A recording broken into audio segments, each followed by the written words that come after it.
me to say, but I don't. 3, 2, 1, and welcome to week 3 of Quick Slants. Yes, I forgot we were videoing today, so I wore a hat.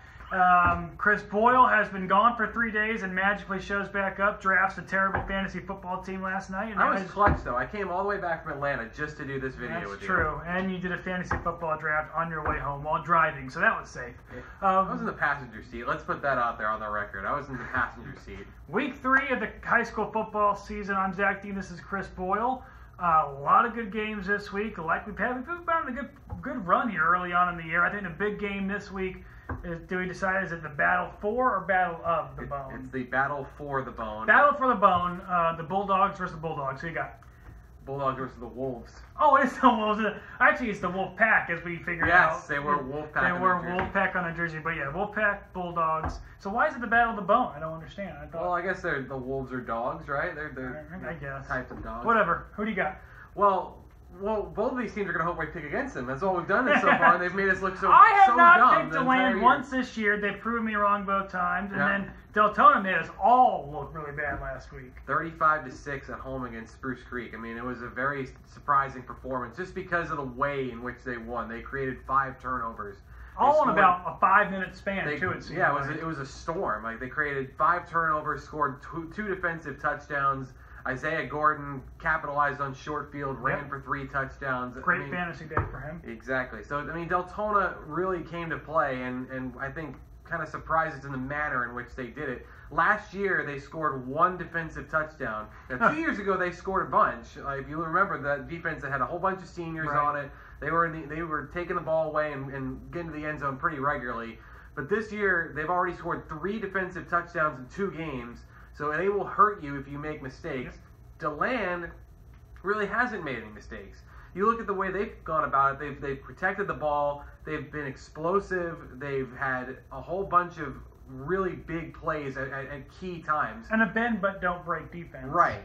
And last week, in that final drive against Seminole, they converted a 3rd and 29. That'll work. And then they threw a 28-yard touchdown with under a minute to go to Damaris Bellamy. Leon Roll really came to play. Really was the key guy in that game. You know, Steve Allen waxed poetic about him after that game. He was very complimentary of Leon Roll, who's really taken that job as the quarterback and run with it. Even though they had to transfer from Seabreeze and Jaden Nurse will come up there, and it's been his show to run so far. And to answer your question, I forgot to answer your question. I was waiting on. I've got DeLand. I have DeLand winning, and you know, go ahead and start partying now, Deltona. It's a kiss of death. That's right. That's one big game. Another big game, not in the area, but with one of the top area teams in Mainland. Shockingly, searching for their first win here 3 weeks into the year, they head south to take on a Treasure Coast team that's still searching for its first loss. Well, we thought this was not out of the realm of possibility for Mainland. You look at their schedule; their first 5 weeks, they don't play a game at home until that 5th game. They have 4 straight road trips to open the year. And DeLand, we knew was going to be better, and we knew Bob Jones was going to give them some trouble last week, and that was a game they were down to the wire, and they took the lead for the first time in the game with about 2 minutes to play, lost it in the final minute. So they're 0-2 for the first time since 2010, but I think you come home from that game, you feel good about the way you played. I thought they played well against Bob Jones. Yeah. Better than I thought. Treasure Coast just beat Cocoa last week, a team that beat Mainland last year. Obviously, that's a different Cocoa team with John Wilkinson, who's now at New Smyrna, but Treasure Coast is a team that Mainland has played, or at least, you know, they've tried to play the last couple of years, and it keeps getting Irma'd out or hurricaned out. I know that was the case last year, but this is an important game for Mainland, I think, to be able to go on the road, kind of put the first 2 weeks behind them and kind of maybe reset, build on the momentum they had last week, even though they lost. I think Mainland's going to come out and play well in this one. I want to see their offense, too, if they carry over that momentum. I mean, DeAndre McMillan's been unstoppable. He scored 6 touchdowns in 2 games. Right. Teron Keith really had a great performance last week in the second half. And you want to see them carry that momentum over. You want to see that, because they're going to have to score in this game. Treasure Coast has scored 88 points their first 2 games. They've given up some points, but they've put it up on some good teams in Lake Wales and Cocoa, like you mentioned. So they're going to have to be sharp, and they're going to have to expect to score over 30, I think, to win this week. Flagler Palm Coast goes west to Seminole, Sanford Seminole. Again, we just mentioned that DeLand by the skin of their teeth, got by a really good Seminole team last week. Can FPC follow suit in a really, really tough test? Well, they know that, and I talked to their coaching staff after the game. They know the pressure's on because Seminole certainly didn't plan on losing that game, and they're not going to be happy. And they're not going to be happy about it at all. They're going to want to go out there and beat a good Flagler team to get that swagger back. So Flagler knows they've got to go into this game expecting the best Seminole that they're going to see. Yep. And you look at last week, they were, a minute from winning that game too. Timmy McLean and Graydon Kroll, 2 touchdown combinations for Seminole. Flagler, this is really their first major test, in my opinion. They beat New Smyrna, a team that was without Drew Peterson, a huge loss last week. That lost its quarterback in the first half or in the third quarter, right around the midway point of that game. Right. And they've outscored their opponents by a ridiculous margin. They won 49-0 in week 1. They won 34-3 last week. So we'll get a better gauge as Flagler's competition really increases. This will be the best team they've probably played in 2 regular seasons at least. Yeah, I agree. And they go right into this to St. Augustine next week. So I want to see stretch. Yeah, I want to see Flagler, really start to click, and you want to see them come out and accept the challenge, knowing this is a road trip, knowing that this is an angry Seminole team that's going to feel very inspired to try to get back after losing a week ago.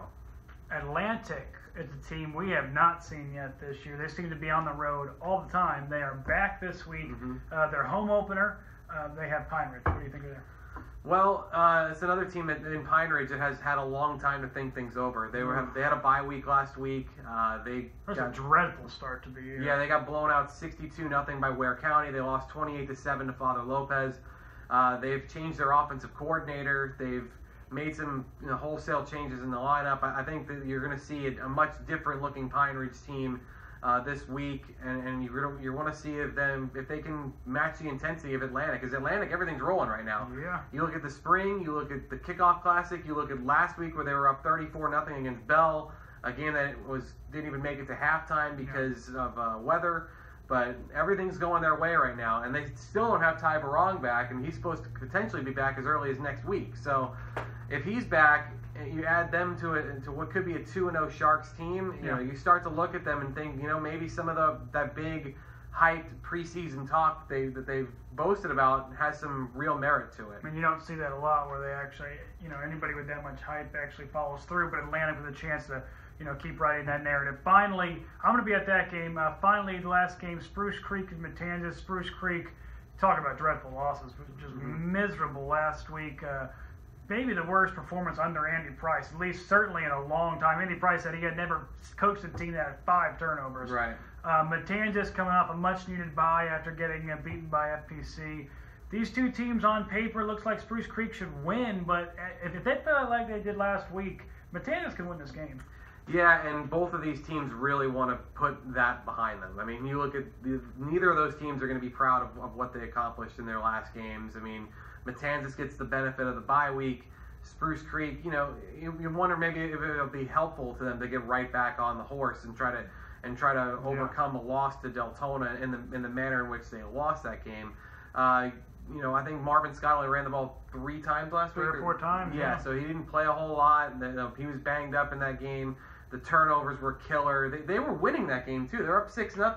They drove down the field the first drive of the game and scored in like 11 plays. And I thought, oh, well, they're picking up right where they left off. And apparently that was it. They were done after that. It changed drastically. So we want to see them rebound. And Matanzas, we knew it was going to take time. And you knew going up against Flagler in week 1 that it was going to be very challenging. Yeah. And it was a bit too much too soon to try to move the ball against a defense with that much experience, with that much talent. This will be a better gauge. I think we'll get a better feel of who Matanzas is, if they can operate that flex bone, if they can, really kind of establish the ground game and go forward and not get pushed back and lose the line of scrimmage. I think this will be a really good test for Matanzas, and I think it'll be a game that Spruce Creek needs. If they want to compete, if they want to get back to the playoffs for the 3rd straight year, they've got to collect all the points they can, and getting Matanzas, who's going to give them 3 bonus points for being a playoff team in this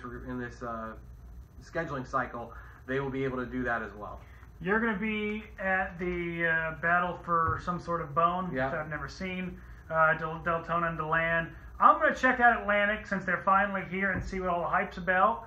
Zach Dean, Chris Boyle, week 3 of the high school football season. Friday night, starting up. Let's go.